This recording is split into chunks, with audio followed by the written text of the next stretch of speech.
Hi friends, இன்றைக்கி பார்க்க போகிறது ஒரு ஈவினிங் ஸ்நாக்ஸ் ஐட்டம் தான் நம்ம பார்க்க போகிறோம். இன்றைக்கி நீங்கள் பார்க்கும்போதே கெஸ் பண்ணியிருப்பீங்க இது என்ன இதில் பண்ணியிருக்கீங்க அப்படின்னு சொல்லிட்டு. இருந்தாலும் நம்ம சர்வ் பண்ணி காமிச்சிருக்கும் போது பாருங்கள், சூப்பராக இருக்குது. பார்க்கும்போதே ஈவினிங்கில் ஸ்நாக்ஸாக நல்லா சாப்பிட்றதுக்கு, டீ குடிச்சிக்கிட்டே சாப்பிட்றதுக்கு சூப்பராக இருக்கும். அது என்னன்னு பார்த்தீங்கன்னா காலிஃப்ளவர் தான் இன்றைக்கி ஈவினிங் ஸ்நாக்ஸில் பண்ணியிருக்கேன். இந்த மாதிரி காலிஃப்ளவர்களை குட்டி குட்டியாக பூவாக நல்லா எடுத்து வச்சுக்கிட்டு நம்ம அதை சுத்தம் பண்ணிக்கலாம். சுத்தம் பண்ணுறதுக்கு அதை ப்ராசஸ் பண்ணி வச்சுக்கலாம். இந்த மாதிரி வெட்டி வச்சுக்கோங்க. அதுக்கு நம்ம ஒரு அடுப்பு ஆன் பண்ணிக்கிட்டு ஒரு பாத்திரத்தில் சுடுதண்ணி வச்சுக்கலாம். எப்பயுமே நம்ம சொல்கிறது காலிஃப்ளவரில் எப்பயுமே பூச்சிகள், குட்டி குட்டி பூச்சிகள் இருக்கும். அது தவிர்க்கவே முடியாது. மற்ற காய்கறிகளை விட காலிஃப்ளவரில் அதிகமாக இருக்கும். அதனால் நம்ம சுடுதண்ணியில் தான் போட்டு எடுத்துகிட்டு நம்ம குழம்பு வைக்கிறதா இருந்தாலும், இந்த மாதிரி பக்கோடா பண்ணுறதுனால இருந்தாலும் அதை இந்த மாதிரி ப்ராசஸ் பண்ணிட்டு தான் நம்ம அதுக்கடுத்த வேலைகளை பார்க்கணும். இப்போ சுடுதண்ணி நல்லா கொதிச்சிருக்கு. அந்த கொதித்த தண்ணியில் அந்த காலிஃப்ளவர்களை போடுறேன். போட்டால் தான் அதில் இருக்க பூச்சிகள் செத்துடும். செத்துட்டு நம்ம கழுவும் போது அது வெளியில் போயிடும். எப்பயுமே காலிஃப்ளவர் செய்யும்போது இதை மனசில் வச்சுக்கோங்க. அதுக்கு அந்த சுடு தண்ணியில் கொஞ்சம் மஞ்சத்தூளும் போட்டுக்கோங்க. இது மஞ்சத்தூள் நம்மளுக்கு கிருமி நாசினி. ஏதாவது சின்னதாக இது இருந்தாலும் இன்ஃபெக்ஷன் நம்மளுக்கு ஆகாமல் இருக்கிறதுக்கு தான் இந்த மஞ்சத்தூள் போடுறது. நல்லா ஒரு கொதித்த உடனே, வேக தேவையில் ஒரு கொதித்த உடனே நம்ம அதை எடுத்து இது ட்ரை பண்ணி வச்சுட்டு நம்ம ஒரு பாத்திரத்தில் எடுத்து போட்டுக்கலாம். அப்படியே தண்ணியிலேருந்து எடுத்துக்கோங்க. இப்போ பாருங்கள் எப்படி இருந்த காலிஃப்ளவர் இப்போ சூப்பராக கலராக நல்லா எல்லோ கலரில் சூப்பராக இருக்குது. பார்க்கும்போதே அதை எடுத்து வச்சுக்கோங்க. இப்போ எடுத்துட்டு திரும்பவும் நம்ம நார்மல் இந்த ஜில் தண்ணி ஊற்றி நம்ம ஒரு தடவை கழுவிக்கலாம்.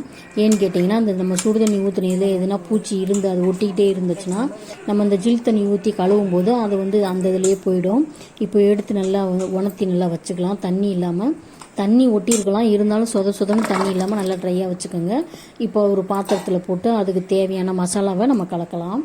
இது ஈவினிங் ஸ்நாக்ஸ்க்கு ரொம்ப சூப்பராக இருக்கும், அட்டகாசமாக இருக்கும் டீ குடிக்கும்போது சாப்பிட்றதுக்கு. இப்போ நான் இஞ்சி பூண்டு விழுது போட்டிருக்கேன். அதுக்குள்ளேயே ஒரு ஸ்பூன் மிளகுத்தூள் போட்டிருக்கேன். 1.5 ஸ்பூன் நான் மஞ்சத்தூள் போட்டிருக்கேன். மஞ்சத்தூள் ஏன் போடுறோம்னா கிருமி நாசினிக்காகவும் இந்த காரத்தை அந்த சமநிலைப்படுத்துறதுக்காகவும் மஞ்சத்தூள் போடணும். அதுக்கு தேவையான சால்ட்டு, காரப்பொடி கொஞ்சம் அதிகமாகவே போட்டிருக்கேன். ஏன்னா காரம் போட்டால் தான் கொஞ்சம் நல்லாயிருக்கும். இதுக்கு தேவையான அந்த அரிசி மாவு ஒரு 4 ஸ்பூன் போட்டிருக்கேன். கடலை மாவுன்னு சொல்லக்கூடிய மாவு நான் ஒரு அரை கப் அளவுக்கு போட்டிருக்கேன்.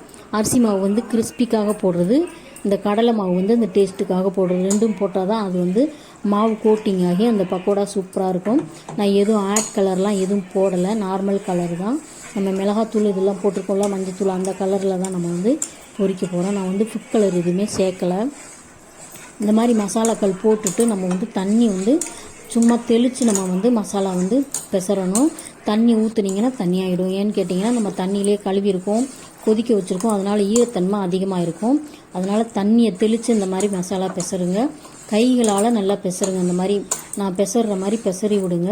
இந்த மாதிரி பெசருனா தான் அந்த மசாலா நல்லா உள்ளே போய் அப்சர்வ் ஆகி அது நல்லா லாங்காக டிப்பாகி நல்லா நம்மளுக்கு சாப்பிட்றதுக்கு நல்லாயிருக்கும். இல்லைன்னா மேலோட்டமாக இருக்கும், மசாலா உள்ளே இறங்காமல் மேலே சல்லுன்னு இருக்கும் உள்ளே. அதுக்காக தான் கையில் பெசர சொல்கிறேன். நீங்கள் ஸ்பூன்களால் பெசறினீங்கன்னா அந்த டேஸ்ட்டு கிடைக்காது. ஒரு 5 நிமிஷம் அது ஊறட்டும். இப்போ அதுக்குள்ளேயே நம்ம ஒரு கடாயை வச்சு நம்ம பொரிக்கிறதுக்கு அந்த தேவையான அளவு எண்ணெய் ஊற்றிக்கலாம். எண்ணெய் ஊற்றி சூடு பண்ணிக்கலாம்.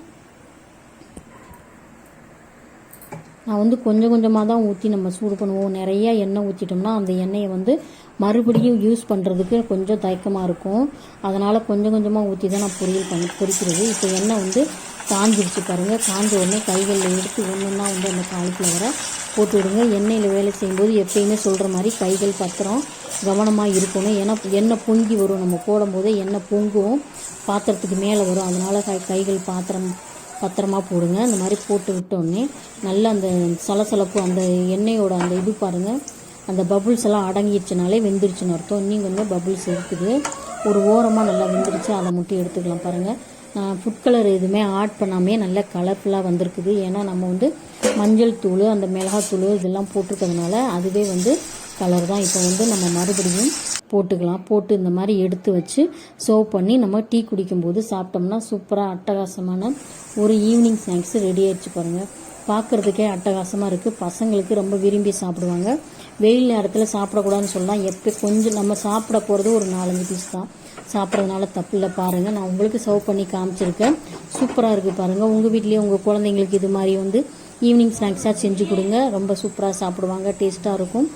வீடியோ பிடிச்சிருந்தால் லைக் பண்ணுங்கள், ஷேர் பண்ணுங்கள், கண்டிப்பாக சப்ஸ்கிரைப் பண்ணுங்கள். தேங்க்யூ.